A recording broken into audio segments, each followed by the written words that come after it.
साई बंदी सतनाम, बंदी छोड़ सतगुरु कबीर साहब की जय हो।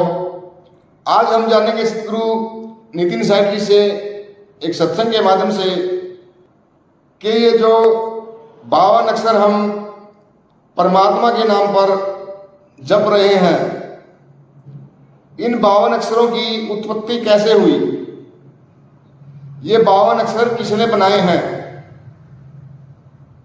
और इन 52 अक्षरों से पहले जब तक 52 अक्षर नहीं बने थे, आज तो हमने परमात्मा के भी हजारों नाम रख दिए हैं, लेकिन जब ये 52 अक्षर नहीं थे, जब ये 52 अक्षर नहीं थे, तब परमात्मा को किस नाम से बुलाते थे, तब परमात्मा का क्या नाम था। तो आज जानेंगे सतगुरु नितिन साहब जी से एक सत्संग के माध्यम से। तो सत्संग को आपने पूरा विवेक लगा के और पूरी बुद्धि लगा के सुनना है। साई बंदी सतनाम। तो आज गांव काटी में, मलकापुर में ये मूल ज्ञान का प्रोग्राम आयोजित किया गया है। रामदास जी ने ये प्रोग्राम रखा है। बहुत बड़े भाग हैं उन सब जीवों के जो इस मूल ज्ञान में शामिल हुए इस सत्संग को सुनने के लिए, और उससे भी बड़े भाग हैं उन जीवों के जो इसको सुन के समझ भी पा रहे हैं। क्योंकि सुनना तो बहुत आसान होता है, कोई भी आया सुन लिया, लेकिन एक एक शब्द को समझना ये बहुत विवेक का कार्य होता है। और जब परमात्मा की दया होती है ये तभी समझ में आता है, नहीं तो समझ में नहीं आता। कितना ही जोर कोई लगा ले उसके समझ में ही नहीं आएगी ये बात। क्योंकि आज तक जितना भी पाठ उसको धर्म के नाम पे पढ़ाया गया है, ये बिल्कुल उससे विपरीत समझ में आती है कि बिल्कुल अलग बताया जा रहा है। जो चीजें हमें बताई गई थी उन सबको छुड़वाया जा रहा है।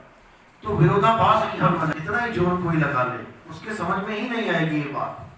क्योंकि आज तक जितना भी पाठ उसको धर्म के नाम पे पढ़ाया गया है, ये बिल्कुल उससे विपरीत समझ में आती है कि बिल्कुल अलग बताया जा रहा है।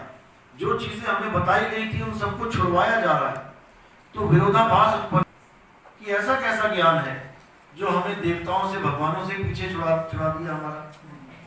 जबकि ये तब समझ में आता है जब इसको गहराई से अपनाया जाता है, तब समझ में आता है सत्य क्या है असत्य क्या है। तो आज उसी मूल ज्ञान का प्रचार होगा। तो सत्संग शुरू करने से पहले सभी परमात्मा के नाम पे जयकारा लगाएंगे। बोलिए परमपिता परमात्मा की, सतगुरु बंदी छोड़ कबीर साहिब की, सभी संतों की, सभी भक्तों की, आज के आनंद की, सकल हंस को बंदगी साहिब बंदगी। तो आज इस मूल ज्ञान का खुलासा काटी गांव में होने जा रहा है। और बहुत से नए जीव हैं जो इस ज्ञान को सुनने के लिए आए हैं।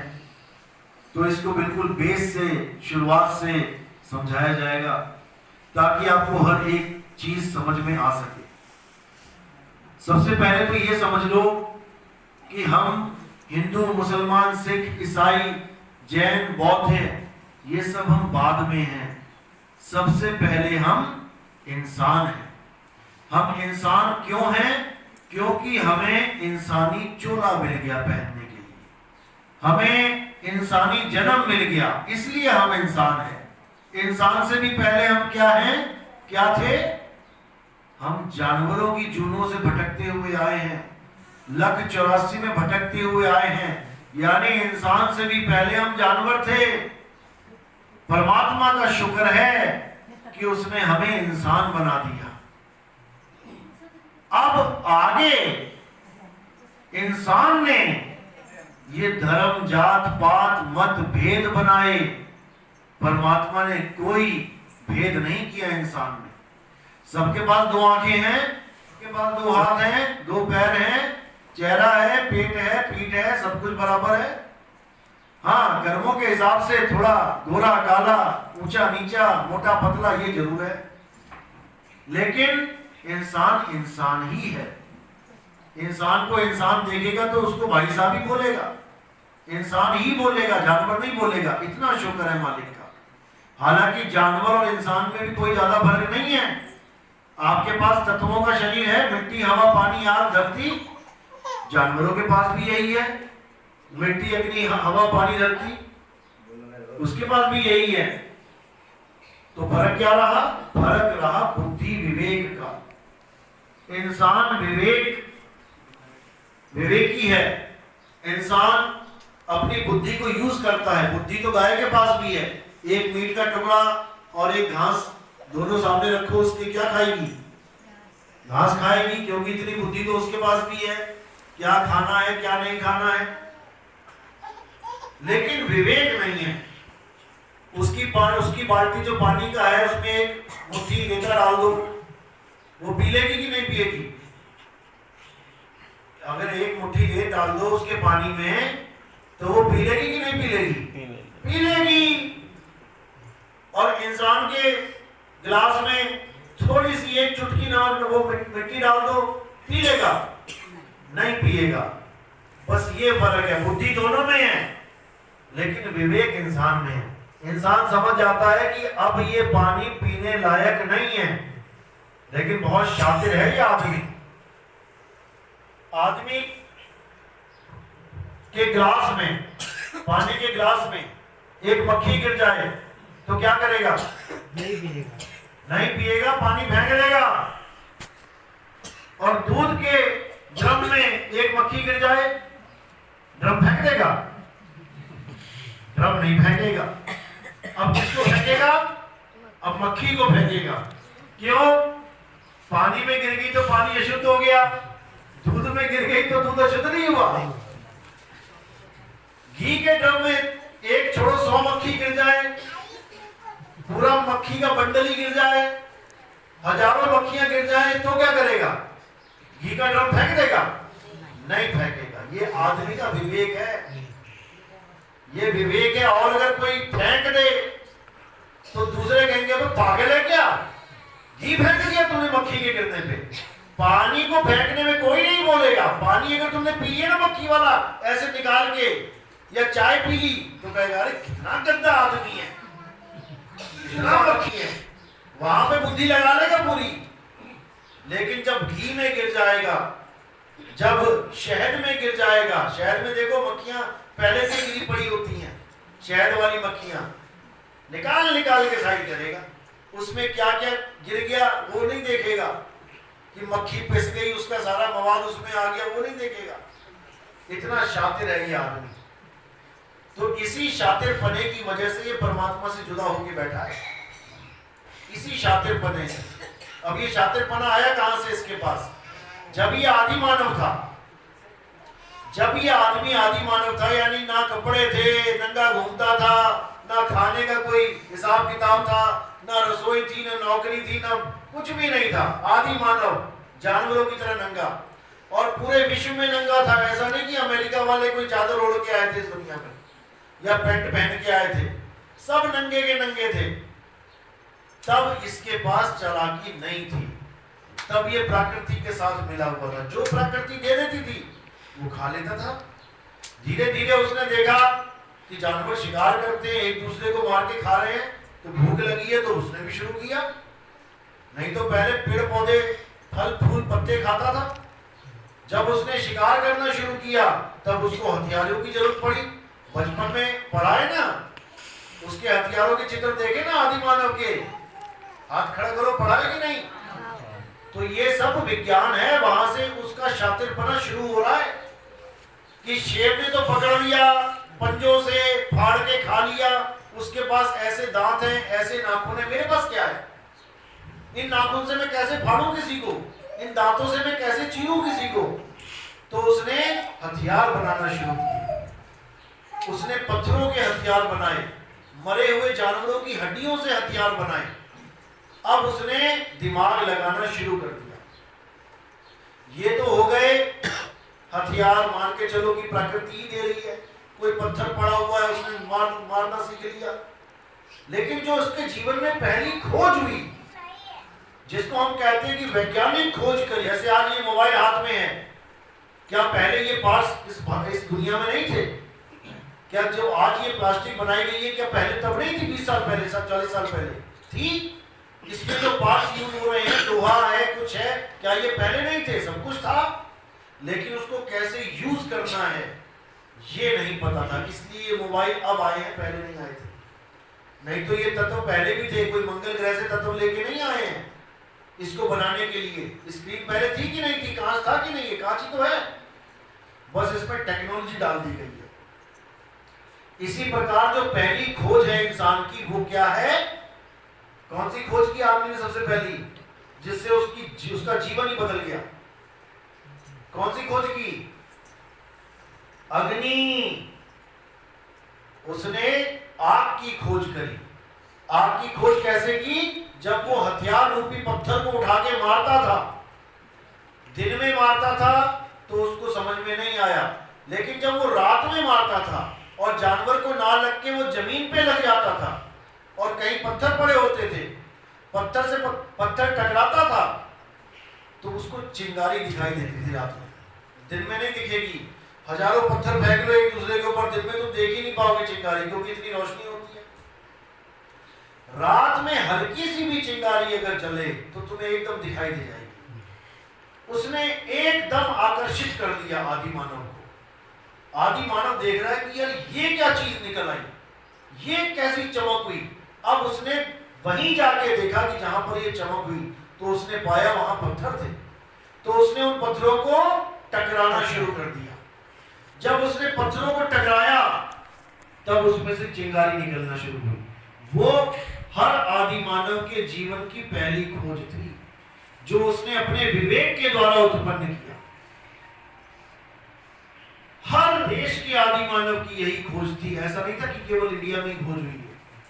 जहां जहां इंसान का जन्म हुआ था, ये सब आदि मानवों ने पहली खोज यही करी। अभी केवल आग ही मिली है उन्हें, अभी कोई अक्षर नहीं मिला। ये जो हम बोल रहे हैं अक्षर, कितने सारे मैं अक्षर बोल रहा हूं और हर अक्षर आपका दिमाग एकदम पढ़ रहा है, कैच कर रहा है। क्या बोल रहा हूं एकदम समझ में आ रहा है। 1 घंटा तो नहीं लगा मेरी बात को समझने में। जो मैंने बोला साथ ही साथ कैच कर रहा है ये माइंड। कितना बड़ा विज्ञान है इसके पीछे। अभी कोई चाइनीज आके बोलने लग जाए ना तो तुम्हें 1 घंटा छोड़ो 1 जन्म लग जाएगा वो क्या बोल गया। लेकिन मेरी एक एक बात तुम्हें समझ में आ रही है। क्यों? क्योंकि हम सब इसी देश के आदि मानव थे। हमारे पूर्वज, उन्होंने अपनी भाषाओं का विस्तार किया, इस मुंह से निकलने वाली आवाजों को लिपिबद्ध किया और हर आवाज को एक आकृति दे दी। आज भी बच्चे वही सीखने जाते हैं स्कूल में। ये मुंह से आवाजें निकलती हैं, बच्चे पढ़ते हैं ना, बेटा बोलो आ, बोलेगा आ, लिख भी आ, जो बोला है वो लिख के भी दिखा। ई ऊ ए ओ सब कुछ बोला भी गया, लिखा भी गया। लेकिन ये केवल हिंदुस्तान में हुआ जो आज हम बोल रहे हैं। अमेरिका वाले आदि मानव ने क्या किया? उसने बोला ए बी सी डी। अरबी वाले ने अरबी भाषा में बोला, जापान वाले ने जापानी भाषा में बोला और अपनी भाषा को अपने ही लोगों को समझाना शुरू कर दिया। हिंदी वालों ने कहा बेटा ये पेड़ है, जब भी मैं कहूं पेड़ तो समझ जाना मैं इसकी बात कर रहा हूं। ये अंडा है, जब भी मैं कहूं अंडा तो समझ जाना ये अंडा ऐसा होता है, ये लेके आना है। ये है फूल, मैं कहूंगा फूल ले आना तो तुम्हें पता होना चाहिए कि फूल लेके आना है। और फूलों में भी अलग अलग नाम रख दिए, ये गुलाब है, ये गेंदा है, ये फलाना है। नहीं तो पता लगा तुमने मंगाया फूल ले आना और वो गोभी का फूल लेके आ रहा है, क्योंकि फूल तो गोभी का भी होता है, उसका भी हमने नाम अलग अलग रख दिया। बेटा ये गोभी का फूल है और ये गेंदे का फूल है। कहीं ऐसा मत कर देना कि उल्टा पुल्टा कर देना। ये बातें हमने, ये आवाजें हमने सिखाना शुरू कर दी। ये आवाजें ही हैं। देखो फूल का मतलब आवाज निकल रही है, कैसे? होठों से फूल। अब ये इस आवाज को मैं पहचान रहा हूं कि मैंने बचपन में क्या सीखा था, मेरे टीचर ने क्या बताया था, फूल यानी फूल। तो मुझे बार बार सोचने की जरूरत नहीं पड़ रही है कि क्या बोला, फूल यानी फूल, ले आया उठा के। अब किसी ने कहा बेटा चिगरी ले आ, चिगरी। और चिगरी ये क्या होता है? 10 बार सोचेगा, ये तो कभी मुझे बताया नहीं किसी ने, चिगरी क्या होता है पूछेगा, ये चिगरी क्या होता है जी, अरे बेटा वो ऐसे होती है, फोटो दिखा दी, अच्छा ये होती है, तो ये भी ज्ञान आ गया। इस प्रकार अलग अलग अक्षरों का ज्ञान हर देश में फैल गया।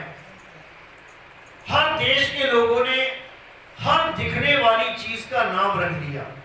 हमें जो कुछ भी दिखाई देता है, आप देखोगे सड़क पे चलते चलते, अपने आप देखते जाना, जो भी तुम्हें चीज दिख रही है उसका नाम तुम्हें पता होगा।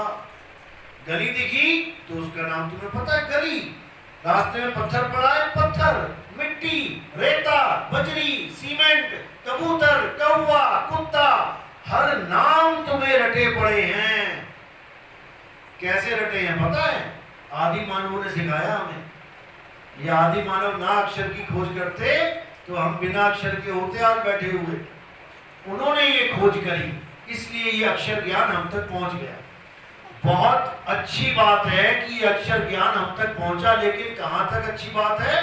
दुनियावी ज्ञान तक। अगर मुझे सुई मंगानी होती और उसका कोई नाम न रखा गया होता, मैं समझा समझा के पागल हो जाता सामने वाले को कि मुझे चाहिए क्या। आपको मार्केटिंग करना, आप मार्केट में जाते हो, आपको शॉपिंग करना इतना आसान इसलिए होता है क्योंकि आपको नाम पता है सारे। आप दुकान पे जाके ये कहो कि मुझे वो चाहिए, हो गया क्या चाहिए, वो जो मैं सोच रहा हूँ लेकिन उसका नाम नहीं पता, वो कहे कैसा आदमी है, इसको यही नहीं पता ले दे के आया है। यानी हर चीज का एक नाम रखा गया, तब हमारा विकास हुआ आगे। विकास तो हो गया, अच्छी बात, लेकिन यही नाम हमारी जान का दुश्मन भी बन गया। कब? जब हमने भगवानों के नाम रख डाले। किसी ने अल्लाह का नाम अल्लाह रख दिया, किसी ने गॉड रख दिया, किसी ने उसका नाम वाहेगुरु रख दिया, किसी ने उसका नाम राम रख दिया। अब ना तो अल्लाह वाले ने अल्लाह को देखा, उसको पूछो भैया तूने अल्लाह को देखा क्या? नहीं भैया अल्लाह को तो नहीं देखा कभी। तो तू मान कैसे लिया? किसी को पूछो वाहेगुरु को देखा कभी? नहीं जी वाहेगुरु तो नहीं देखा। किसी को बोलो गॉड को देखा कभी? नहीं गॉड को तो नहीं देखा। किसी को तुम राम को देखा क्या? राम को तो नहीं देखा। इसीलिए झगड़ा हो रहा है, क्योंकि किसी ने देखा नहीं है, मान बैठे हैं। और मान भी एक को नहीं, मान भी अलग अलग बैठे हैं। जैसे कोई झगड़ा करे कि जल बड़ा है, वाटर बड़ा है, नहीं पानी बड़ा है, तो उनका झगड़ा शांत किया जा सकता है कि अच्छा भैया तू अपना वाटर ले आ, तू अपना जल ले आ, तू अपना पानी ले आ। और जब वो लेके आएगा तो उसी वक्त झगड़ा खत्म हो जाएगा। क्यों? क्योंकि तीनों समझ जाएंगे, चारों समझ जाएंगे कि इसी चीज के अलग अलग नाम हैं। लेकिन भगवान के नाम पे झगड़ा क्यों हो रहा है? क्योंकि कोई भगवान को ला ही नहीं सकता। केवल नाम लेके झगड़ा कर सकते हैं कि नहीं राम छोटा अल्लाह बड़ा, नहीं अल्लाह छोटा वाहेगुरु बड़ा, नहीं वाहेगुरु छोटा गॉड बड़ा। इसीलिए धर्म परिवर्तन होते हैं, केवल इसीलिए। दूसरों के भगवान को छोटा बता दो, अपने भगवान को बड़ा बना दो, जबकि हैं दोनों एक। पापा, अब्बा, डैडी, पिताजी, बस ये समझ लो चारों धर्म के लोग इन अक्षरों को पकड़ के बैठ गए हैं। नहीं पापा बड़ा है डैडी की ऐसी तैसी तेरे की, नहीं कि मेरा डैडी बड़ा है तेरे पिताजी की ऐसी तैसी। एक दूसरे को गालियां दे रहे हैं भगवान के नाम पे, गले काट रहे हैं, जितने दंगे हो रहे हैं, जय पिताजी जय डैडी की, जय अब्बू की। ये नहीं पता डैडी अब्बू पिताजी एक ही है। वरना तुम्हारे झगड़े रोकने के लिए वो बीच में आ जाता। वो एक ही है, वो तो हंस रहा है देख के तुम्हें कि है कितने बड़े बेवकूफ ये लोग कि मेरे ही नाम पे लड़ रहे हैं और मैं एक ही हूं। मैंने ये सारी सृष्टि मेरे सहारे चल रही है, मैं अकेला एक ही हूं और फिर भी लड़ रहे हैं। और सबसे बड़ी बात की धर्म में बोल भी यही रहे हैं। मुसलमान भी कह रहा अल्लाह एक है, सिख भी कह रहे हैं वाहेगुरु एक है, ईसाई भी कह रहे हैं गॉड इज वन, और हम भी कह रहे हैं हिंदू धर्म वाले कि परमेश्वर परमपिता एक है। फिर झगड़ा किस बात का है भाई? झगड़ा है धारणा का, जो हमने धारण कर लिया है, पूजा विधियों का। अरे मुसलमान तो 5 टाइम की नमाज पढ़ते हैं, नहीं नहीं नहीं, हम तो आरतियां गाएंगे, अरे ये मुसलमान तो नमाज पढ़ते हैं, हिंदू आरती गाते हैं, हम तो प्रेयर करेंगे। गुरु ग्रंथ साहब वाले कह रहे हैं नहीं, हमारी पूजा तो गुरु ग्रंथ साहब का पाठ करना ही है, हम तो 24 घंटे पाठ करेंगे। अरे तुम कुछ भी करो, तुम कर रहे हो क्योंकि तुम्हारे पिताजी दादाजी ने तुम्हें समझा दिया है ऐसा करो। तुम अपने परिवार की गतिविधियों को धारण करके बैठे हो, जबकि परमात्मा ने ऐसा कभी कुछ नहीं कहा। परमात्मा ने ये कहा है, देखो गीता में भी क्या बोला कृष्ण जी ने, कि सब धर्मों को छोड़ के एक मेरी शरण में आ जा। अब हर ब्राह्मण इस गीता के बैठा है, जितने भी गीता सुनाने वाले हैं ये सब इस लाइन को बोलते हैं कि देखो कृष्ण जी कह रहे हैं मुसलमान धर्म को छोड़ दो, ईसाई धर्म को छोड़ दो, सिख धर्म को छोड़ दो और मेरी शरण में आ जाओ। तो मैं उन लोगों से पूछना चाहूंगा, जब ये कृष्ण जी ने बोला था कि सब धर्मों को छोड़ के मेरी शरण में आ जा, उस वक्त कितने धर्म चल रहे थे दुनिया में? हमारे भारत में कितने धर्म चल रहे थे उस वक्त? कौन से धर्म को छोड़ने की बात करी है? 5000 साल पहले कहते हैं कि ईसा मसीह से 3000 साल पहले यानी 5000 के करीब ये गीता का ज्ञान बोला गया था। 5000 साल पहले मुझे धर्म का नाम तो बता दो, कौन सा धर्म अस्तित्व में था? मुसलमानों का धर्म लगभग 1200-1400 साल पहले, ईसाइयों का धर्म 2000 साल पहले ईसा मसीह आए, सिखों का धर्म बाबा नानक देख लो कब आए, जैनियों का धर्म देखो जब जैन जी आए, महात्मा बुद्ध का धर्म जब महात्मा बुद्ध आए। 5000 साल पहले कौन से धर्म को छोड़ने की बात कही जा रही है? अभी ये समझ में नहीं आ रहा किसी को। पवित्र ज्ञान ही धर्म था उस वक्त कि हे अर्जुन पवित्र छोड़ के तू मूल ज्ञान में आ जा। मूल ज्ञान यानी आत्मज्ञान। अध्याय 2 पढ़ो ध्यान से। हे अर्जुन, इस दुनिया में 2 प्रकार के तत्व हैं। एक असत तत्व है। असत तत्व तो ये शरीर है और शरीरों की पूजा असत की ही पूजा है और सत्य केवल आत्मा है। आत्मा ही सत्य तत्व है। हे अर्जुन, जो अपनी आत्मा में संतुष्ट रहते हैं, जो अपनी आत्मा में रमण करते हैं, जो अपनी आत्मा में तृप्त रहते हैं, उनके लिए कोई धार्मिक कर्म कर्तव्य लागू ही नहीं होता। यानी उस वक्त भी जो पवित्र ज्ञान के नाम पे देवताओं की पूजा पाठ करवाया जाता था, हवन यज्ञ करवाए जाते थे, उन सबको त्याग के तू एक आत्मा की शरण में आ जा। ये है उस पॉइंट का, उस श्लोक का मूल ज्ञान, यथार्थ ज्ञान। ना कि और किसी धर्म में था अर्जुन। अर्जुन कोई ईसाई थोड़ी नहीं था, अर्जुन कोई मुसलमान थोड़ी नहीं था जो उसको बोला सब धर्मों को छोड़ के तू मेरी शरण में आ जा। धर्म होता है धारणा। जैसे अग्नि का धर्म क्या है? जलाना। वायु का धर्म क्या है? सुखाना। जल का धर्म क्या है? भिगोना। यानी इन 5 तत्वों के अलग अलग धर्म हैं। राजा के, प्रजा के, पति का, पत्नी का धर्म अलग है। राजा का धर्म क्या है? अपनी प्रजा की रक्षा करना, सही न्याय देना। प्रजा का धर्म क्या है? अपने राजा की बात मानना, अपने राजा को सम्मान देना। पति का धर्म क्या है? अपनी पत्नी की रक्षा करना, अपनी पत्नी को कभी अकेला नहीं छोड़ना मुसीबत में। पत्नी का धर्म क्या है? अपने पति की सेवा करना, उसको किसी बात का दुख ना हो तुमसे, उसके घर बार को संभालना। ये पत्नी का धर्म है। धर्म कोई हिंदू मुस्लिम सिख ईसाई नहीं है। हर इंसान का अपना अलग धर्म है। जनता का धर्म क्या है? न्याय को स्थापित करना, रूल रेगुलेशन मानना। जनता जब बिगड़ जाती है तो देखो क्या हाल हो जाता है, सब अपना धर्म खो देते हैं।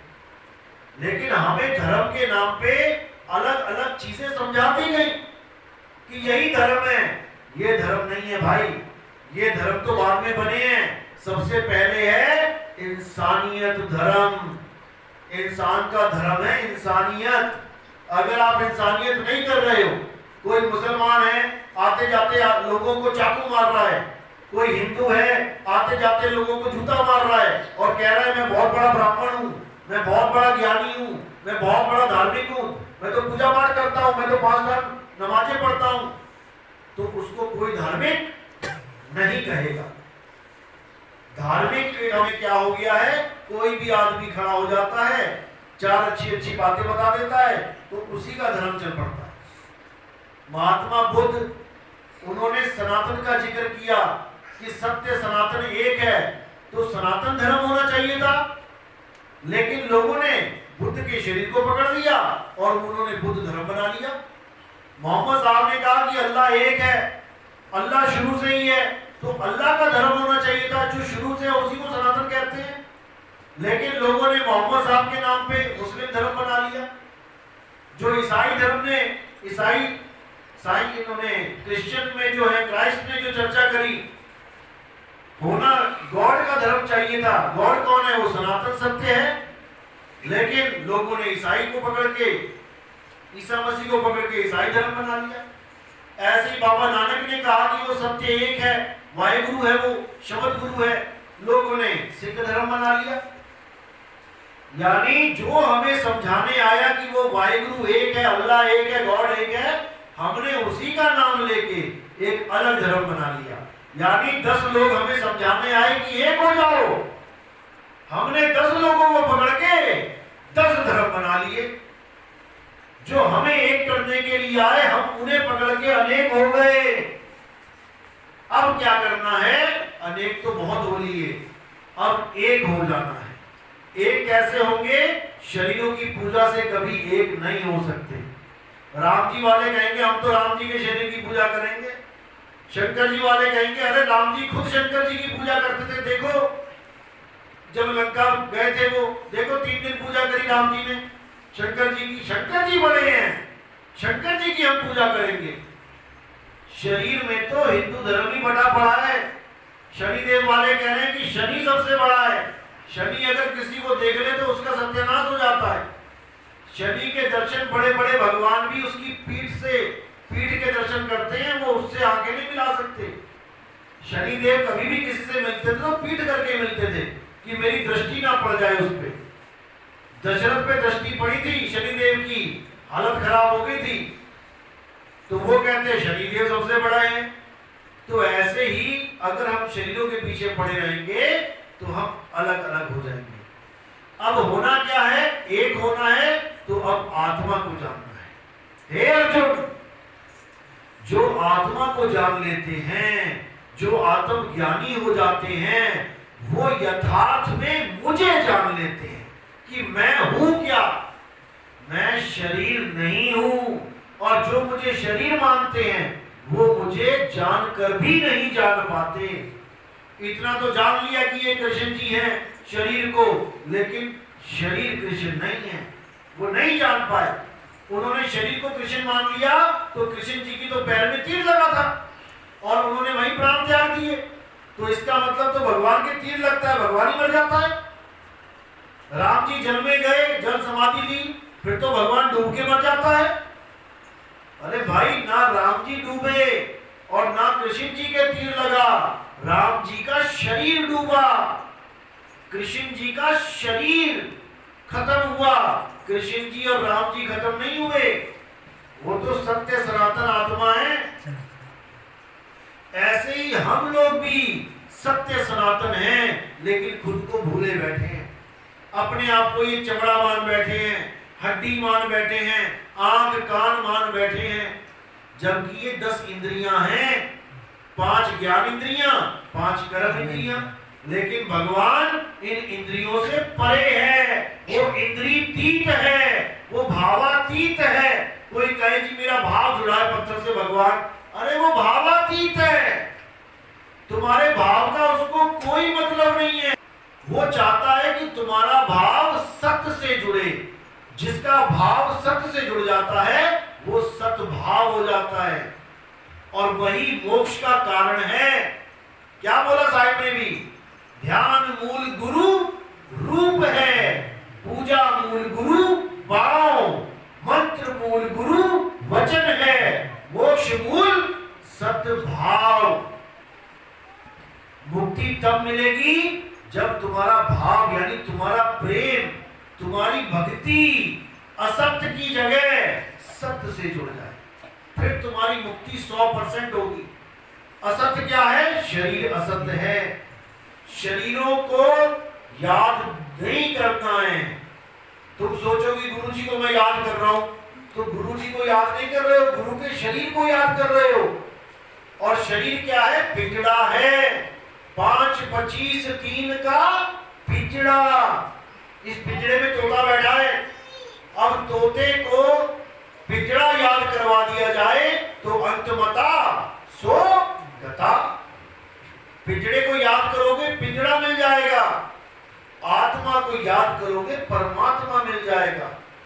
गुरु ऐसा चाहिए जो अपने शरीर का ध्यान ना करवाए, बल्कि जिन बाकी शरीरों में भी तुम उलझे पड़े हो, मेरी माँ, मेरा भाई, मेरे बच्चे, ये तुम जो बच्चे बच्चे कर रहे हो, तुम्हारे बच्चे ये नहीं है। ये 5 तत्व का पुतला है। तुम्हें पुतले के साथ प्रेम करवाया जा रहा है, ये माया का जाल है। तुम्हें पुतले के साथ प्रेम करवाया जा रहा है, अंत समय में तुम्हें पुतला याद आ जाएगा, मेरा बच्चा कहाँ है, मेरा बच्चा। और तुमने जैसी पुतले को याद किया, यानी 5 तत्वों को याद किया, तो 5 तत्वों में समा जाओ, दोबारा से तुम्हें गर्भजूट मिल जाएगी। इसलिए बोला गया है अंत समय में आत्मा को याद करो, क्योंकि परमात्मा आत्मा में विराजमान है, वो तुम्हें 100% मिल जाएगा। लेकिन तुम मिट्टी को याद कर रहे हो। कहते हैं अंत काले जो लड़का सिमरे, ऐसी चिंता में देह मरे, सुकर चून वो बल बल उतरे। सुअर का जन्म मिलेगा। जो अंत समय में भगवान की जगह बच्चों को याद करते हैं, उनको सुअर का जन्म मिलेगा। 20 बच्चे एक बार में हो जाएंगे, 2 बार 3 बार में होंगे तो 60 बच्चों के बीच में बैठी होगी सूरी। ले कितने बच्चे चाहिए? बच्चों को नहीं ध्यान है, कोई तुम्हारा बच्चा नहीं है। ये सब अपने अपने कर्म भुगतने के लिए आए हैं। गरीब माँ है बहुत, बेचारी, खाने को रोटी नहीं है। अब एक आदमी और है जिसने ऐसे कर्म किए जो गरीबी में भूखा मरना है, चल बेटा तुझे उसका बच्चा बना देता हूँ। गरीब माँ गरीब बच्चा, दोनों गरीबी भुगत रहे हैं, दोनों कर्म भुगत रहे हैं। एक अमीर आदमी अपने कर्मों से अमीर बना, एक और आदमी है जो बड़ी तपस्या कर रहा है, उसको धनवान बनाना पड़ेगा, तो क्या करना है, इसका बच्चा बना देते हैं। बिना एक अंगूठा हिलाए, बिना पैर चले, बिना कुछ किए बन गया करोड़पति, क्योंकि बाप करोड़पति मिल गया। तो ऐसे कर्मों के अनुसार अमीरी और गरीबी मिलती है, कर्मों के अनुसार ये अंग मिलते हैं। किसी ने किसी की आंख फोड़ी थी, अब इसकी फोड़वानी है, इसको खाना बना के पैदा कर दिया, ले बेटा फूट गई आंख, एक आंख खराब है उसकी। किसी ने किसी को मारा था, हाथ काटा था, उसका हाथ या पैर पोलियो करवा दिया, ले बेटा झेलता रहा सारी उम्र। तो ऐसे ये कर्मों के फल मिलते हैं। तो इसी प्रकार हमारा मोह किससे करवाया जा रहा है? चमड़ी से, हड्डी से, खून से। इस चमड़ी हड्डी खून को हमने माँ बना लिया, इस चमड़ी हड्डी खून को हमने बच्चे बना लिया। ये तुम्हारी माँ नहीं है, ये तुम्हारे बच्चे नहीं है। माँ और बच्चा कौन है? जो आत्मा है, वो है असल में माँ, और वो तुम्हारी माँ नहीं है, वो परमात्मा का जीव है। केवल रोल मिल गया उसको माँ का, तो तुम्हारी माँ बन के आ गई। इस दुनिया का खेल खेलना है, इसलिए परिवार बन के आ रहे हैं। लेकिन असली परिवार क्या है? वसुदैव कुटुंबकम, पूरा संसार मेरा परिवार है, क्योंकि सारे मेरे परमात्मा, मेरे अल्लाह, मेरे वाहिगुरु के ही तो बच्चे हैं, सब उसी के बच्चे हैं। अलग से कोई किसी का माँ बाप नहीं है, याद रखना। शरीरों के माँ बाप शरीर हैं, शरीरों के बच्चे शरीर हैं, लेकिन तुम शरीर नहीं हो। ना तुम्हारी आज तक कभी शादी हुई, ना तुमने आज तक कुछ खाया पिया, ना तुमने किसी को मारा, ना तुम किसी के द्वारा मारे गए। ये शादी शरीरों की हुई है, ये खाना पीना शरीरों ने किया है, ये मारना मरना शरीरों ने किया है। राम ने कभी रावण को नहीं मारा, कृष्ण ने कभी कंस को नहीं मारा, राम के शरीर ने रावण के शरीर को मारा, कृष्ण के शरीर ने कंस के शरीर को मारा। ना तो कभी रावण मरा, ना कभी कृष्ण जी मरेंगे। हे अर्जुन, तू और मैं ये शरीर नहीं है। शरीर तो इस जीवात्मा के कपड़े हैं, कपड़े फटते रहेंगे, लेकिन उसको धारण करने वाला ये जीव अजर अमर अविनाशी है। और हम गाते भी हैं, ईश्वर अंश जीव अविनाशी। तो जब जीव अविनाशी है तो फिर मर कौन रहा है? और हम किसकी जयकार कर रहे हैं कि रावण को राम जी ने मारा, उसकी जय जयकार कर रहे हैं। अरे भैया, राम ने रावण को नहीं मारा। राम जी शरीर नहीं है तो रावण शरीर कैसे हो जाएगा? इसको कोई समझ नहीं पा। और ये मारा मारी भी ऐसे ही नहीं है, ये भी पहले से निर्धारित है। कौन है रावण, कौन है कंस? ये द्वारपाल हैं विष्णु जी के, स्वयं देवता हैं ये दोनों। लेकिन सनक सनंदन विष्णु जी को मिलने आए, द्वारपालों ने रोक लिया। अब उन्होंने रोक लिया तो क्रोधित होकर श्राप दे बैठे कि हमें रोकने वाले तुम कौन होते हो, जाओ मृत्यु लोक में जन्म लो। अभी उन्होंने ये नहीं बोला कि राक्षस बनो, केवल इतना बोला कि मृत्यु लोक में जन्म लो। अब वहां पर वो रोने लगे दोनों कि हमें स्वर्ग से निकाला जाएगा, धरती पे जाना पड़ेगा। तो विष्णु जी प्रकट हो गए। अब देखो विष्णु जी क्या बोल रहे हैं। विष्णु जी कह रहे हैं, भाई ये श्राप तो मैं वापस ले नहीं सकता, हाँ तुम्हें ऑप्शन जरूर दे सकता हूं। अब तुम चुनो क्या चुनना है। या तो 11 जन्म हमारे परम भगत बन जाओ दुनिया में जाके, या 3 जन्म हमारे परम शत्रु बन जाओ दुनिया में जाके। कौन बनेगा? करोड़पति चल रहा है यहाँ पे, चूज करना पड़ेगा, ए ऑप्शन या बी ऑप्शन।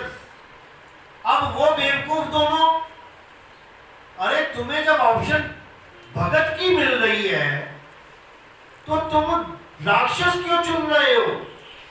11 जन्म लो, भक्ति करो, वापस यहां आ जाओ। तो दोनों ने, अकल के अंधों ने राक्षस जन्म चुन लिया खुद से। आपको ही कोई कहे, हाँ भैया राक्षस बनना चाहता है कि बढ़िया भगत बनना चाहता है, क्या चुनोगे? क्या चुनोगे? भगत बनना। तो सोचो क्या बुद्धि थी उन दोनों की। कहते हमें राक्षस बना दो। क्यों? 3 जन्म कम होते हैं, 11 जन्म ज्यादा होते हैं, बताओ। ये तो आईक्यू है हमारे द्वारपालों का जो स्वर्ग में बैठे हैं। अब उन्होंने 3 जन्म चुन लिए राक्षसों के। अब ऐसा नहीं कि उन्होंने भक्ति नहीं करी, भगत वो तब भी थे। और ऐसे भगत थे कि जिसकी बीवी को उठाया वही अपने भाई को कह रहा है, जा बेटा ज्ञान ले ले उससे। हुआ था ना, जिसकी बीवी को उसने उठाया रावण ने, उसी को मार रहा है। और मारने के बाद क्या कह रहे हैं अपने भाई को, जा बेटा भाई ज्ञान ले ले रावण से। तो भगत तो वो फिर भी रहा, लेकिन हमें समझ में नहीं आ रहा, हम अभी भी उसको जला रहे हैं। और हम ये भी सोच रहे हैं कि हम स्वर्ग में चले जाएंगे तो द्वारपाल वही मिलेगा खड़ा हुआ, वही पहुंच गया वो। और जिसको तुम जला रहे हो पहले तो तुमसे ये पूछेगा कि तेरी बीवी उठाई थी मैंने। तू दूसरों की बीवियों के ऊपर नजर रखे हुए है, तू दूसरी बीवियों को गलत काम कर रहा है, तू जला मुझे रहा है हर साल, तेरी ऐसी की तैसी। अब बताते हैं तुझे, ये हाल हो जाएगा। लेकिन हमें समझ में ही नहीं आ रहा, हम वही रीति रिवाज में पड़े हुए हैं। असली रावण तुम्हारा मन है, तुम्हारा मन है। तुम्हें समझाया गया कि किसी की बीवी पे नजर मत रखना, नहीं तो बार बार जलाए जाओगे। और तुम सोच रहे हो वो उठा के ले गया।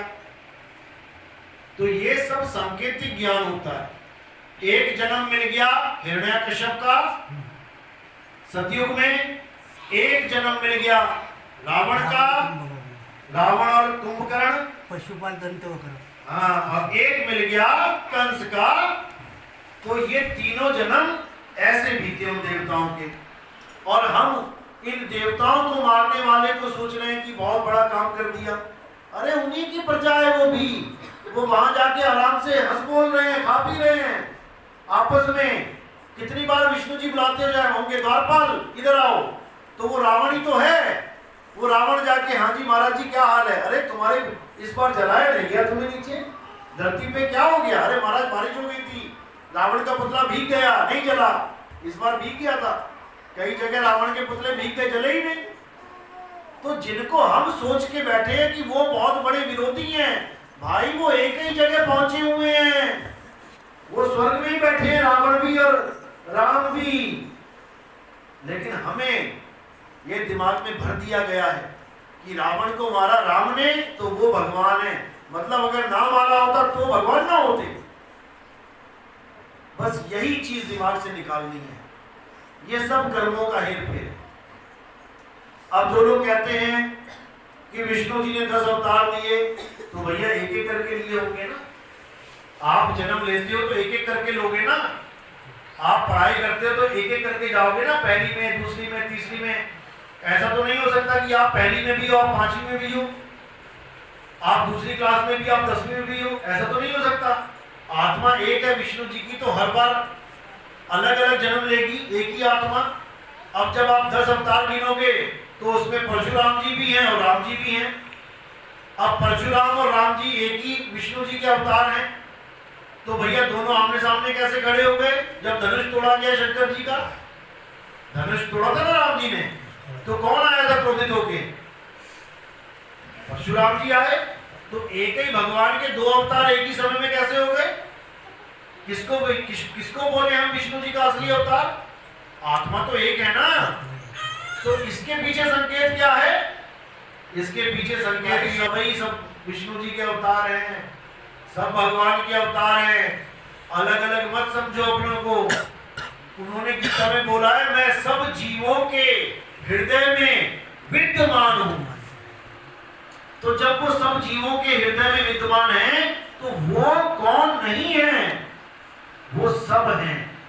इसीलिए बोला, तुझ में राम, मुझ में राम, सब में राम समाया, और सबसे कर लो प्रेम, जगत में कोई नहीं पराया। सब भगवान के अवतार हैं, सब परमात्मा के अवतार हैं, लेकिन उस मालिक को भूले बैठे। बस उसको याद करना है और एक अब एक हो जाना है। तो आप ही सोहम हो जाओगे, तुम ही परमात्मा हो जाओगे। कब? देह त्यागने के बाद। ये मत सोचना कि देह धारण करके तुम परमात्मा कहलाओगे। जब तक तुमने देह धारण की हुई है, तुम जीव कैटेगरी में हो, और जैसे ही तुम्हारी देह छूटेगी तुम परमात्मा में लीन हो जाओगे। यानी जब मैं था तब हरि नहीं, जब मैं जीव अवस्था में था तब पीव नहीं, अब हरि है मैं नहीं। अब देह छूट गई, अब हरि हरि है, अब मैं नहीं। जैसे गंगा नदी चली, जब तक समुद्र में नहीं मिल गई तब तक वो गंगा ही है। कहीं पर भी बांध लगाया जा सकता है, कहीं भी लगा लो, उत्तराकाशी में लगा लो, कानपुर में लगा लो, कलकत्ता में लगा लो, जहां जहां गंगा जा रही है, देखो कितने बांध लग गए। लेकिन एक बार अगर समुद्र में मिल गई, उसके बाद बांध नहीं लगे। अब कौन लगाएगा बांध उसमें? अब राम कबीरा एक भय हैं, कोई ना सके पहचान। अब हम में और परमात्मा में कोई भेद नहीं रहेगा। और जो ये कह रहा है कि भेद रहेगा, उसने अभी मालिक को जाना ही नहीं। कोटि तो ब्रह्मा भय, भक्ति करके ब्रह्मा बन गए, और कोटि भय ईश, कई लोग ब्रह्म हो गए गलत भक्ति करके। कुछ ब्रह्मा बन गए, कुछ ब्रह्म हो गए, और साहिब तेरी बंदगी से जीव बने जगदीश। अगर सच्ची बंदगी मिल गई, सत साहिब की बंदगी मिल गई, तो जीव बड़े जगदीश। फिर ये जीव ही जगदीश हो जाता है। इन दोनों में कोई भेद नहीं रहता है, लेकिन अभी भेद है। एक कहूं तो है नहीं। अभी कोई कहे कि तुम ही परमात्मा नहीं हो, कोई कहे गंगा ही समुद्र है, नहीं है। एक कहूं तो है नहीं, दो कहूं तो गाड़ी। और जब गंगा समुद्र में मिल गई तो उसको कोई गंगा कहे तो गाली के समान है। अब वो गंगा नहीं रही। एक कहूं तो है नहीं, दो कहूं तो गाड़ी। जैसा है तैसा कहूं, कहे कबीर विचार। जिस अवस्था में जो है मैं उसको वैसा ही कहता हूं, भले वो किसी को मीठा लगे चाहे लगे किसी को कड़वा, मैं तो सत्य की बात सामने रखूंगा। तो कहते हैं साच कहूं जग मारन धावे, और झूठ कहूं पतियाई हो। कहे कबीर सुनो भाई साधो, हमसे झूठ कहाना जाई हो। मैं झूठ नहीं कह सकता, मैं दिन को रात नहीं कह सकता, मैं जहर को अमृत नहीं कह सकता, मैं पत्थर को भगवान नहीं कह सकता। इसीलिए कबीर साहब का विरोध हुआ। जिनकी दुकानें टूट रही थी वो विरोध कर रहे थे, जिनकी आमदनी घट रही थी वो विरोध कर रहे थे कि भाई पैसा आना कम हो गया। जबकि उनको ये नहीं पता तुम कितना भी पैसा जोड़ लो तो ये पैसा आएगा, तुम तो जोड़ जोड़ मर जाओगे। कहते जोड़ जोड़ मर जाएंगे, माल जमाई खाएंगे तो तुम तो चले जाओगे। ये मकान दुकान बना के जिसकी तुम ईंट ना दे सकते किसी को, अभी तुम्हें कोई कहे कि अपना मकान अपनी बेटी के नाम कर दे, नहीं करूंगा, बेटे के नाम कर दे, नहीं करूंगा। उसके बाद चाहे किसी के भी नाम होता रहे तुम्हें कोई फर्क ही नहीं पड़ेगा। तो ये माया का खेल है। कहो तुम्हारे मकान पे पड़ोसी कब्जा कर दे, तुम्हारे बेटे को मार के भगा दे, तब भी तो जाएगा सारा माल, क्योंकि यहां से एक चवन्नी नहीं ले जा सकता कोई, एक पैसा यहां से वहां नहीं जा सकता, यहां का माल यही रहेगा। बस माया ने तुम्हें भरमा दिया तुम्हारा नाम लिखवा के। जिस जमीन पे तुम बैठे हो इस जमीन के बारे में जाके पता कर लेना, कितने नामों पे चढ़ चुकी है ये जमीनें, और तुम्हें लग रहा है कि नहीं आज तो मेरे नाम पे, तो ये मेरी है। ये उन लोगों को भी लगता था जिनके नाम पे ये जमीनें थी। उन राजाओं को भी लगता था कि मैंने इस राज का मैंने जीत लिया ये राज, अब ये मेरा है। पता लगा उसके बाद 10-20 राजा और आ गए। ये किसी की नहीं होगी, ये माया है, ये जमीन किसी की नहीं है। इस जमीन में नहीं उलझना हमने, नहीं तो मिट्टी के कीड़े बन के रह जाओगे। अभी खुदाई करो खेतों में, देखो कितने कीड़े मिट्टी में छुपे बैठे हैं।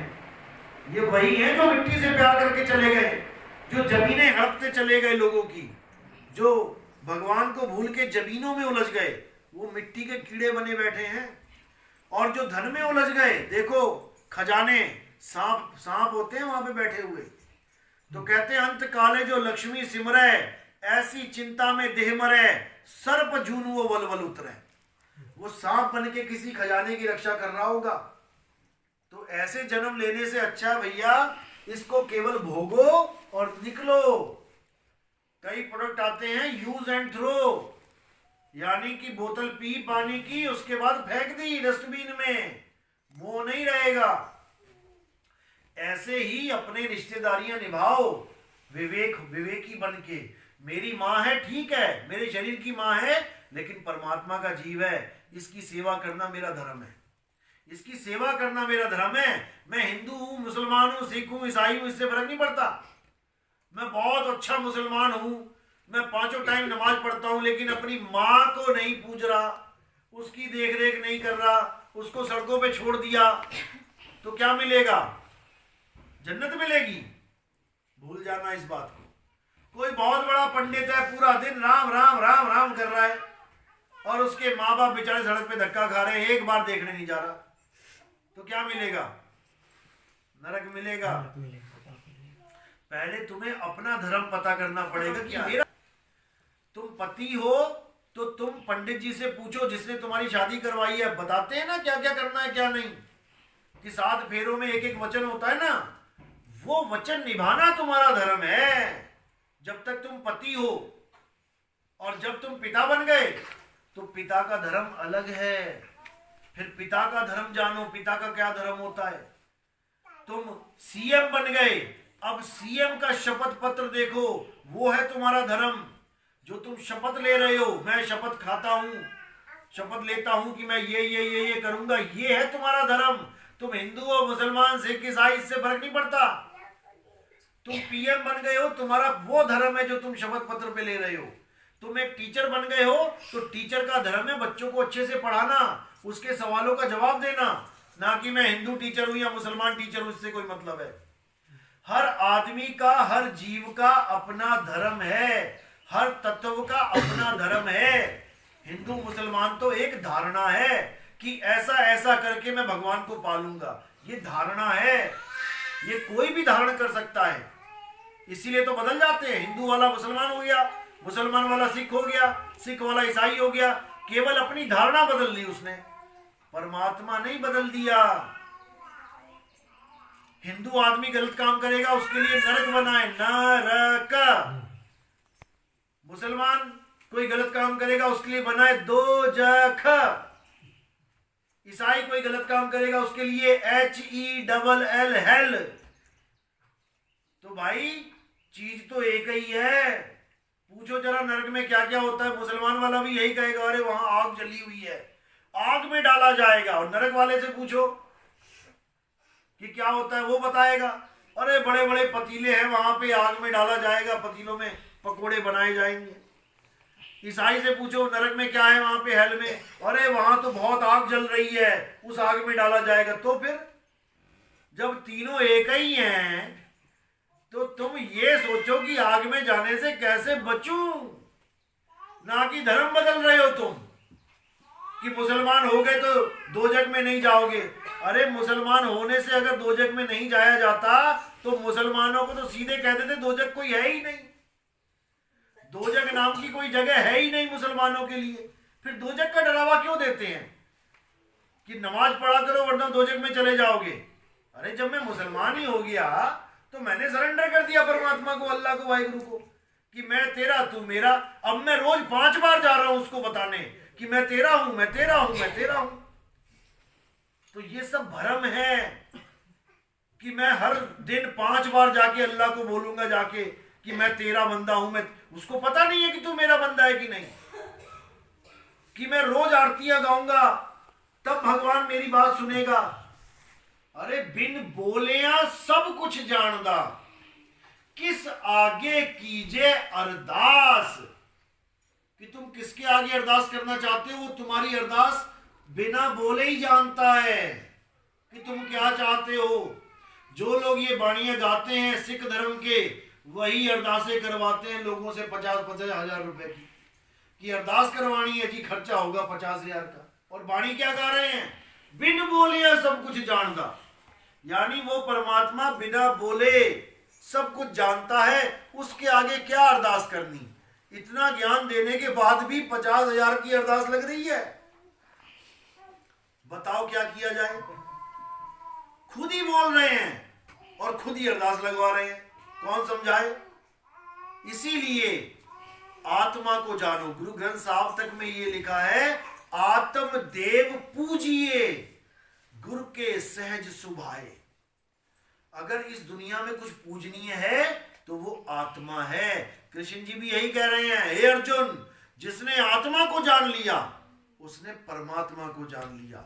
अब उसे किसी मंदिर में जाने की जरूरत नहीं है, उसे कहीं घंटियां बजाने की जरूरत नहीं है, उसको कोई पूजा पाठ करने की जरूरत नहीं है, कोई मंत्र जंतर जाप करने की जरूरत नहीं है, किसी देवता को पूजने की जरूरत नहीं है। कृष्ण जी ने जब अपना पहाड़ उठाया ना कृष्ण जी ने उंगली पे, क्यों उठाया, चेक कर रहे थे कि उठता है कि नहीं, देखो जरा। इसलिए उठाया क्योंकि वहां के लोग देवताओं की पूजा करते थे। कृष्ण जी ने मना किया किसी देवता की पूजा नहीं करनी है, सब लोगों ने मान लिया। तो क्या हुआ, तो देवताओं का राजा इंद्र, उसने क्रोधित होके क्या बोला कि इन सबको मार दिया जाएगा। और क्या किया, घनघोर बारिश कर दी, इतनी बारिश करी कि हालत खराब हो गई सबकी। तब कृष्ण जी ने पूरा पर्वत उठा के छाता बना दिया उसका, आजा बेटा आगे ना एक झंडे के नीचे कौन आया? जिसने देवताओं को त्याग दिया। तो बताओ फिर ये हमारा धर्म में देवता दोबारा कैसे घुस गए? हमारे धर्म में दोबारा देवता कैसे घुस गए? कैसे देवताओं की पूजा हम दोबारा करने लगे? जब कृष्ण जी हमें मना करके गए कि पहाड़ पूज लेना, देवताओं को मत पूजना। होती है ना गोवर्धन पूजा, आज भी परिक्रमा लगा रहे हैं वो लोग, और वो किसी देवता को नहीं मानते जो वहां की परिक्रमा करते हैं। वो वही विवेकी लोग हैं जो आज भी कृष्ण जी की बात को मान के बैठे हैं। लेकिन हमारा विवेक कहां चला गया, कहां खो गया? इन ब्राह्मणों की वजह से इन्होंने जगह जगह लाइट लाओ ना, मंदिर बना दिए, लाइट। देवताओं की मूर्तियां रख दी, हमें डरावा दे दिया कि देवता तुम्हारा नाश कर देंगे, पूजा करो। हम कृष्ण जी की कही बात को फैन लो, फैन लो। भूल गए और हम ब्राह्मणों के चक्कर में पड़ गए, और हमने फिर से वही शनि देव, ये देव, वो देव, सबकी पूजा करनी शुरू कर दी। इसीलिए हम सत्य से दूर हो गए, क्योंकि हर शरीर असत्य है। कृष्ण जी ने तो ये भी नहीं कहा कि मेरे शरीर की पूजा करो, वो ये समझाते आए कि मैं शरीर नहीं हूं। पूजा किसकी कर रहा है? मैं आत्मा हूं, मैं अजन्मा हूं, नित्य हूं, शाश्वत हूं, पुरातन हूं, मैं ही सनातन हूं। तो आप भी सनातन हो जब आप आत्मा के ज्ञान को प्राप्त कर लो, आत्मज्ञानी बन जाओगे। आत्मज्ञानी का पर्यायवाची ही सत्य सनातनी है, ना कि किसी देवी देवताओं की पूजा करने वाले को सनातनी कहते हैं। ये बिल्कुल गलत इंफॉर्मेशन हमें पहुंचाई जा रही है कि हिंदू धर्म सनातन धर्म है। नहीं है, हिंदू धर्म का नाम तक नहीं लिखा किसी ग्रंथ में। पुराने वेद पुराण उठा के देख लो, गीता देख लो, बताया जाता है कि हिंदू शब्द भी नहीं लिखा है, सनातन लिखा है। सनातन का मतलब है आत्मज्ञान, ना कि किसी शरीरों का ज्ञान। मेरी बात समझ में आ रही है? बहुत अच्छी बात है। चलो एक सवाल पूछूं साहब? हाँ, सवाल पूछो। आत्मा की खोज में निकलने पर भी आत्म तत्व को नहीं जाना जाता। जिस तरह पुराना वस्त्र फटा जाता तो नया वस्त्र ग्रहण किया जाता, उसी भी प्रकार चैतन्य में आत्मा पुराना देह छोड़ता तो नई देह धारण करता। जैसा शरीर एक होता है, जवानी और बचपन और बुढ़ापावस्था एक ही शरीर की होती है। जैसे नदी बहती है तो पहला पानी चला जाता, फिर से पानी आता और फिर से पानी आता, जैसा नदी का बहना चालू रहता, वैसा जन्म मृत्यु का है। तो आत्मा की खोज में निकलने पर आत्म तत्व तो नहीं मिलता है। तो अब अभेददर्शी तत्वदर्शी समदृष्टि वाला जब सद्गुरु मिलेंगे तब उनके द्वारा यह आत्म तत्व और यह आत्मा की खोज जाना जाएगा। बिल्कुल। अध्याय 4 34वां श्लोक यही बोल रहा है कि हे अर्जुन, जो मैंने तुझे ज्ञान समझा दिया है, दूसरे अध्याय में आत्मा का ज्ञान समझाते हैं ना पूरा, लेकिन ये नहीं बताया ये मिलेगी कैसे।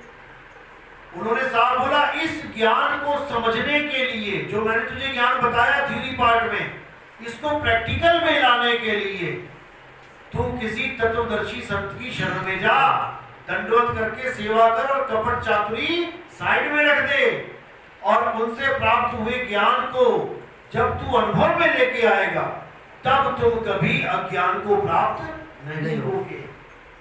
जब तुम्हें एक बार करंट का झटका लग गया तब तुम्हें समझ में आ जाएगा कि इस पंखे को कौन चला रहा है। केवल पंखे को देखने से आप करंट महसूस नहीं कर सकते।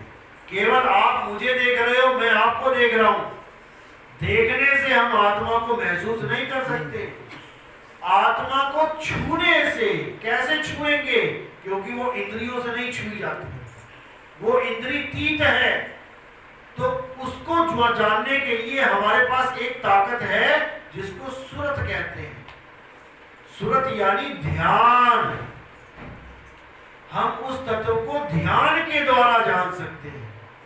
जब हमारा पूरा ध्यान उस आत्मा के साथ जुड़ जाएगा तब हम आत्मा ही हो जाएंगे, क्योंकि हमारा ध्यान काया में है, इसलिए हम अपने आप को काया मान लेते हैं। जब हमारा ध्यान आत्मा में जुड़ जाएगा तो हम आत्ममयी हो जाएंगे, आत्मज्ञानी हो जाएंगे। उसके बाद हम कभी अज्ञान को प्राप्त नहीं होंगे कि ये मैं हूं। तुम कभी सोच भी नहीं पाओगे कि मैं शरीर हूं, क्योंकि तुम्हें उस चीज का अनुभव हो जाएगा। एक बार करंट को छूने पर कोई लाख बार कह दे कि पंखा ही करंट है, तुम ये बात नहीं मानोगे, क्योंकि तुमने पंखे को भी हाथ लगा के देख लिया और तुमने करंट को भी हाथ लगा के देख लिया। अब दोनों का बोध हो गया तुम्हें, असत का भी और सत्य का भी। अब तुम्हें कोई बेवकूफ नहीं बना सकता। जैसे असली नोट होता है, असली नोट चलता है ना मार्केट में, नकली चलता है कि नहीं? नहीं चलता। क्यों? नकली चला नहीं क्या आपके पास आज तक? मार्केट में नकली भी चलता है। जाके देखो मार्केट में कैसे नकली नोट चल रहा है धड़ल्ले से। अगर नकली नोट ना चलता होता तो नकली नोट छापता ही नहीं कोई। छप रहा है ना नकली नोट, क्योंकि चल रहा है। अब इसको चला कौन रहे हैं? जो मूर्ख हैं, अज्ञानी हैं, जिनको पता ही नहीं है असली और नकली में फर्क क्या है, वो ये नकली नोट चला बैठते हैं। लेकिन जब वही चला हुआ नकली नोट बैंक में जाके जमा करते हैं तो वहां तो बाप बैठा है सबका। वो तो ऐसे दो बार देखता है, कहता भैया ये तो कागज का टुकड़ा ले जा। वो कहता अरे भाई मैंने आधी दुकान खाली कर दी तो इतने पैसे मिले हैं, अरे ये कागज के टुकड़े हैं, ले जा इसको। तो यानी सारा माल बेच के जो नकली नोट मिले तुम्हारे धंधे के बंदे हो गए सारे काम। क्यों हुए? क्योंकि तुम अज्ञानी थे, मूर्ख थे। अब तुम क्या करोगे कि अगली बार ऐसा धोखा ना हो जाए? तुम उस बैंक वाले से पूछोगे भैया असली नकली में फर्क क्या होता है, ये तो बता दे। पता लगा अगली बार फिर कोई चला गया नकली नोट। अब तुम जो परख करोगे असली क्या है नकली क्या है, एक बार परख हो जाने पर तुम कभी अज्ञान को प्राप्त नहीं होगे। उसके बाद कोई तुम्हें नकली नोट देगा तुम ऐसे देखोगे अरे पागल समझा क्या, ले जा इसको, नकली है ये। अब तुम्हारे पास नकली नोट नहीं चलेगा, तुम वही हो, लेकिन तुम्हारा ज्ञान बदल गया। अज्ञान से ज्ञान में आ गए तो असली के साथ नकली भी चल जाता है। अब कोई असली नोट की फोटोकॉपी करवा दे, जीरोक्स करवा दे और वो चलाने जाए मार्केट में तो मूर्ख भी ना चलाए उसको। जिसको ये भी नहीं पता कि असली नकली में फर्क क्या है, उसको जीरोक्स कॉपी वाला नोट दोगे चला लेगा वो क्या? कभी नहीं चलाएगा। इसी प्रकार भक्ति में भी तीन प्रकार के लोग होते हैं, एक ज्ञानी, एक मूर्ख और एक महामूर्ख। अब ये कौन कौन होते हैं समझ लो। जो आत्मा को जानते हैं, जो आत्मा को सत्य करके मानते हैं, जो कृष्ण जी को, राम जी को, हनुमान जी को आत्मा करके मानते हैं, वो है ज्ञानी। जो मुझे भी आत्मा करके जान रहे हैं वो है ज्ञानी। और मूर्ख कौन है? जो मुझे ये शरीर मान रहे हैं, जो अपने गुरु को शरीर मानते हैं, वो है मूर्ख। और महामूर्ख कौन है? जो गुरु की फोटो को पूज रहे हैं, गुरु की शरीर में नहीं रहा, वो पत्थर, गुरु के शरीर का पत्थर की मूर्ति बना के उसको गुरु मान के पूज रहे हैं, उसको भगवान मान के, वो महामूर्ख। तीन कैटेगरी है भाई, हमारे चेलों की भी है। जो लोग मुझे आत्मा करके मानते हैं वो ज्ञानी पुरुष है। जो मुझे शरीर करके मानते हैं कि हमारे गुरु जी तो आदमी है, वो मूर्ख है, क्योंकि आदमी चोला है, मैं आदमी थोड़ी नहीं हूं।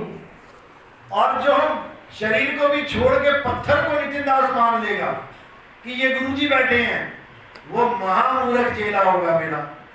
इसलिए मूर्ख और महामूर्ख से ऊपर उठ जाओ और ज्ञानी बन जाओ। अपने आप को भी शरीर नहीं मानना है आपने, अपने आप को स्त्री और पुरुष मानोगे तो तुम्हारे भाव स्त्री और पुरुष वाले हो जाएंगे। एक किन्नर के भाव किन्नर के हो जाते हैं क्योंकि उसका शरीर किन्नर का है, इसलिए ना वो मर्द वाले भाव रखता है ना वो औरत वाले भाव रखता है। शरीर की वजह से तुम्हारे भाव बदल जाते हैं।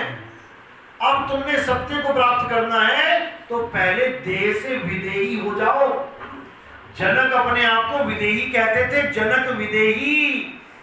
वो कहते थे जनक पुरुष और स्त्री नहीं है, जनक विदेही यानी आत्मा है। ऐसे ही आप भी विदेही हो जाओ। हम भी स्त्री और पुरुष नहीं है, हम कौन है अभी? जीवात्मा है। जीवात्मा स्त्री और पुरुष नहीं होती, इतना समझ लो बस। जब मैं स्त्री पुरुष नहीं हूं तो मेरा भगवान, मेरा गुरु स्त्री पुरुष कैसे हो सकता है? तुमसे कहूं मैं नाम विचारी, ना वो ज्योत ना पुरुष ना नारी। वो शब्द है हमारा परमात्मा और सूरत रूपी हम जीव हैं। यही जीव उस पीव में समा जाएगा। सूरत समाए शब्द में और वाको काल ना खाए। जाप मरे अजपा मरे अनहद भी मर जाए। चलो आज का सत्संग यही समाप्त करते हैं। और नाम दीक्षा वाले कौन है? प्रथम दीक्षा वाले हाथ खड़े करो।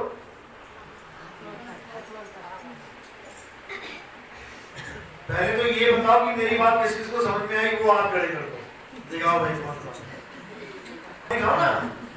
हाँ, सबके आगे नीचे उधर देख लो। सबको बात समझ में आ गई? चलो बहुत अच्छी बात है। ऐसे ही समझदार बनना है। आदि नाम हम भाग सुनाया, मूर्ख जीव समझ नहीं पाया।